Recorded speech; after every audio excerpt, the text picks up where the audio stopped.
Subscribe button दबा के channel को सब्सक्राइब जरूर कीजिएगा और घंटी का बटन दबा के आपको हमारे मेडिकल ज्ञान संबंधित जो वीडियो हैं वो कंटिन्यूस मिलते रहेंगे, उसका नोटिफिकेशन आपको मिलता रहेगा। नमस्कार दोस्तों, मैं सचिन त्यागी और मेरे YouTube चैनल में एक बार फिर आप सब लोगों का बहुत बहुत स्वागत है। और आज फिर हम एक नए टॉपिक के साथ आपके सामने उपस्थित हैं। बहुत कॉमन प्रॉब्लम है और बहुत सारे लोगों में देखी जाती है। खासकर जो आज का टॉपिक है वो है लो ब्लड प्रेशर या हाइपोटेंशन।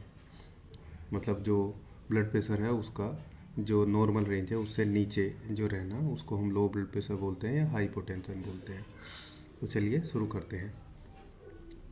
तो जो नॉर्मल ब्लड प्रेशर है वो हम सब लगभग सभी लोग जानते हैं, 120 और 80 जो है 120/80 जो है वो नॉर्मल रेंज होती है ब्लड प्रेशर की हमारी आर्टरीज में। तो अगर ये इस रेंज से लगातार कम रहे, ±10 पॉइंट से कोई दिक्कत नहीं है, लेकिन उससे मतलब 100 से नीचे रहे और उधर 70 से नीचे लगातार रहे तो हम उसको लो ब्लड प्रेशर मान सकते हैं। हालांकि ये देखा गया कि 90-60 से नीचे लगातार ब्लड प्रेशर जाता रहे तो सारे सिम्टम्स आने शुरू होते हैं। 100 और 70 जो ब्लड प्रेशर की जो रेंज है, या 105, ठीक है ना, 70, 72, यहाँ तक 65, यहाँ तक लोगों को बहुत ज़्यादा जो प्रॉब्लम है वो देखने को नहीं मिलती है। लेकिन लेडीज़ में इस रेंज में भी जो है प्रॉब्लम हो जाती है, उसके सिम्टम आते हैं, वो मैं बताऊंगा। लो ब्लड प्रेशर को यहाँ हम 3 कैटेगरी में कैटेगराइज कर सकते हैं मतलब 3 टाइप हम लो ब्लड प्रेशर के बोल सकते हैं। एक है पोस्टूरल हाइपोटेंशन या आर्थोस्टैटिक हाइपोटेंशन, इसको बोल सकते हैं। और इसका मतलब है पोस्टूरल मतलब पोस्चर से हम समझ रहे हैं, जब एकदम से हम अपना पोस्चर चेंज करते हैं, जैसे हम बैठे हैं एकदम से खड़े हो गए या लेटे हैं एकदम से खड़े हो गए, तो उस कंडीशन में जब ये बहुत सारे लोग को फेंटनेस आ जाती है, एकदम से चक्कर आ जाते हैं, आंखों के सामने अंधेरा आ जाता है, तो इसका मतलब है कि सडनली उनका बीपी डाउन हो गया, फिर वो 1 मिनट या 2 मिनट में नॉर्मल हो जाता है। ऐसा अक्सर उन लोगों में देखने को मिलता है जो माल न्यूट्रिशन होते हैं, जिनमें न्यूट्रिशन की कमी होती है, या जिन लोगों की एज थोड़ी ज़्यादा है, उन लोगों में ये जो प्रॉब्लम है वो देखने को मिलती है। लेकिन ये केवल बुजुर्गों में नहीं है, अब आज के टाइम में अगर देखा जाए तो बहुत सारे युवा और जो यूथ हैं उनमें भी देखने को मिल रहा है। खासकर वो लोग जो सेडेंट्री लाइफ जीते हैं, जैसे आजकल हो गया है वर्क फ्रॉम होम वाली कंडीशन भी 2 साल से लगातार चल रही है, या खासकर आईटी सेक्टर में काम करने वाले लोग जो बैठ के ही काम करते हैं और घर में जाने के बाद भी वो जो है लेट के रहना ही प्रीफर करते हैं, बहुत ज़्यादा इधर उधर हरकत करना वो पसंद नहीं करते हैं। तो उन लोगों में भी ऐसा देखा गया है कि पोस्टूरल जो हाइपोटेंशन है वो उनमें देखने को मिलता है। इसके अलावा दूसरा आता है पोस्ट प्रैंडियल हाइपोटेंशन, या खाने के बाद एकदम से ब्लड प्रेशर डाउन होना। ऐसे लोगों में एकदम से खाना खाने के बाद ठंड लगती है, कई बार चक्कर आने की सिचुएशन होती है, सर घूमने वाली वर्टाइगो वाली कंडीशन उनको देखने को मिलते हैं। और खाना खाने के बाद जो ब्लड प्रेशर की प्रॉब्लम है, एक्चुअली क्या होता है कि भाई जब खाना खाया तो खासकर जो बुजुर्ग पेशेंट है ये उनमें ही देखने को मिलता है। खाना खाने के बाद जो ब्लड है वो हमारे डाइजेस्टिव सिस्टम की तरफ उसका जो फ्लो है वो ज़्यादा हो जाता है खाना को पचाने के लिए। होता तो सभी में ऐसे ही है, लेकिन जो बुजुर्ग हैं उनमें ज़्यादा हो जाता है क्योंकि उनका जो डाइजेस्टिव सिस्टम है वो थोड़ा वीक हो जाता है।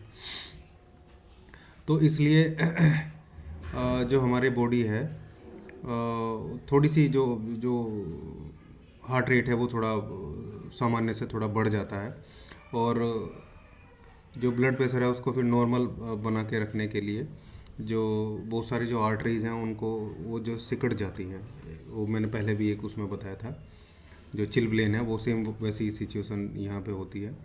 तो वो थोड़ी सिकुड़ जाती हैं और उसको मेंटेन करने के लिए हालांकि ऐसा ब्लड करता है, थोड़ी देर बाद ये खाने के होता है, जब बीपी डाउन जाता है फिर एकदम से जो है वो हार्ट थोड़ा सा काम ज़्यादा करता है, थोड़ी धड़कन बढ़ती है, जो आर्टरीज हैं वो थोड़ी सिकुड़ जाती हैं और फिर वहाँ पर नॉर्मल ब्लड प्रेशर मेंटेन हो जाता है। लेकिन ऐसा जो है वो देखने को मिलता है। फिर थर्ड है न्यूरल मीडिएटेड हाइपोटेंशन, मतलब जो नसों के कारण या नर्वस सिस्टम के कारण जो होने वाला हाइपोटेंशन है, और यही असली बीमारी जो है वो यही है। बाकी सब तो एज फैक्टर है या हमारा गलत लाइफस्टाइल के कारण है।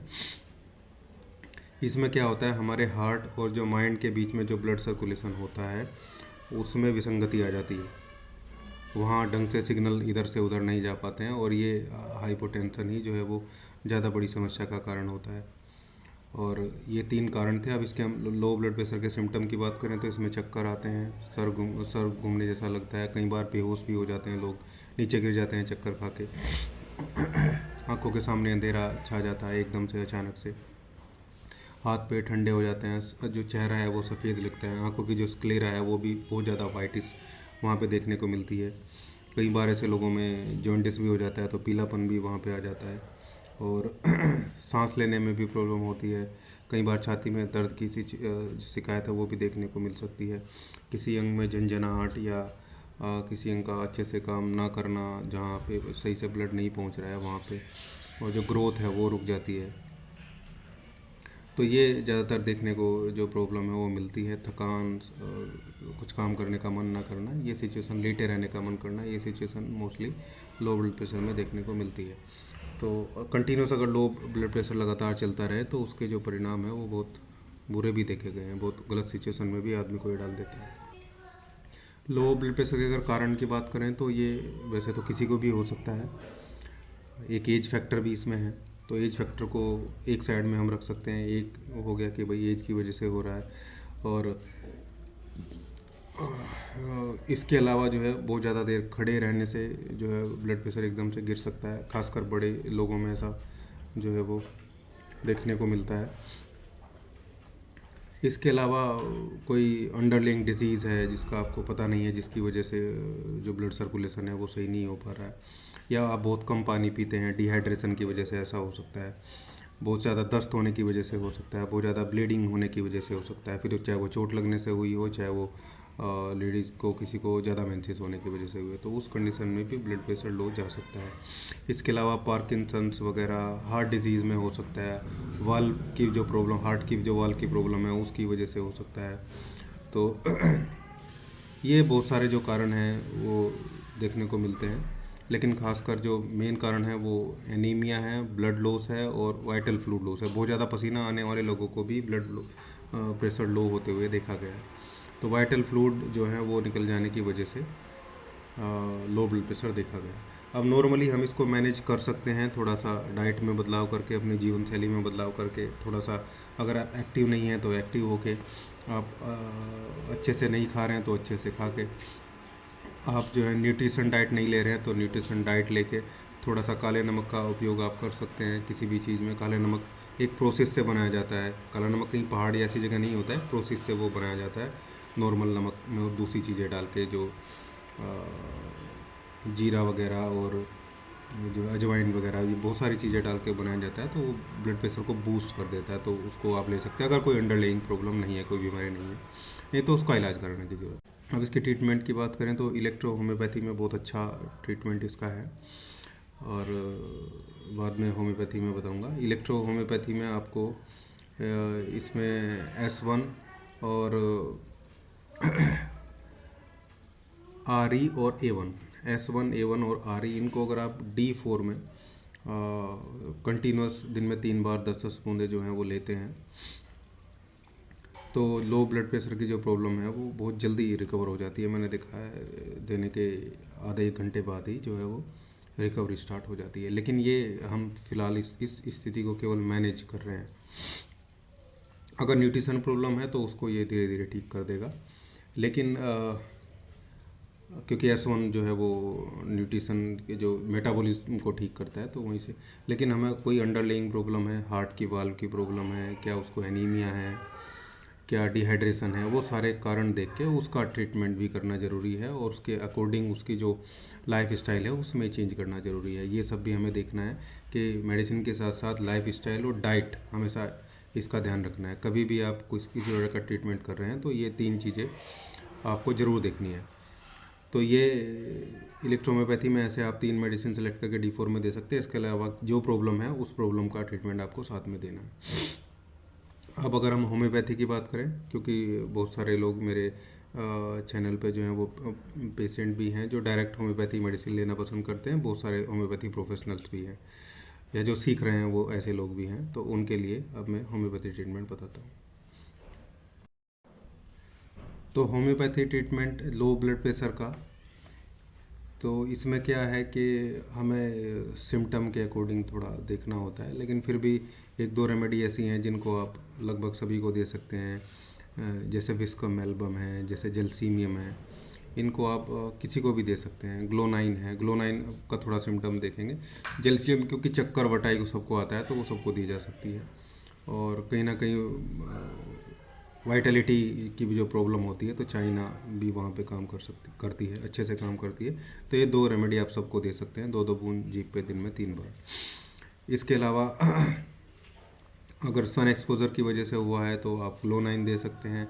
कोई मेंटल स्ट्रेस है और तो आप वहाँ पे जो है नेट्राम्यूर दे सकते हैं, उसकी वजह से लो ब्लड प्रेशर लग रहा है आपको।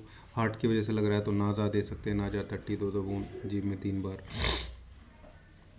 ब्लड लॉस है और एज भी ठीक ठाक है तो कार्बोवेज, जो एजड पीपल होते हैं उनकी गोल्डन रेमेडी होती है कार्बोवेज। कार्बोवेज उनकी सभी बीमारी ठीक कर सकती है।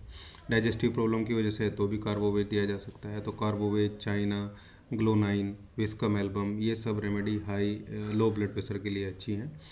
इसके अलावा अगर मैं लाइन ऑफ ट्रीटमेंट की बात करूँ, मान लो आपको कहीं से लेना है जाके और कैसे हम ट्रीटमेंट करें, तो आप डॉक्टर रैकवेक की R44 जो रेमेडी है वो आप ले लेंगे और उसकी 15-15 बूंद दिन में 3 बार लेंगे। मैं पिक्चर यहाँ लगा देता हूँ, आप उसको देख लेना। और इसके अलावा जेलसीमियम 200 2 बूंद सुबह, और जो है चाइना 30 2-2 बूंद जीभ में 3 बार। ये आप ट्रीटमेंट लेंगे तो इससे आपका जो लो ब्लड प्रेशर है वो ठीक हो जाएगा और बहुत अच्छे रिजल्ट आपको इसके देखने को मिलेंगे। इसके अलावा इन सब चीज़ों से अगर ये मैनेज नहीं होता है तो फिर आप किसी होम्योपैथी कंसल्टेंट से जाके मिलें तो आपकी जो कंडीशन है वो धीरे धीरे इम्प्रूव हो जाएगी।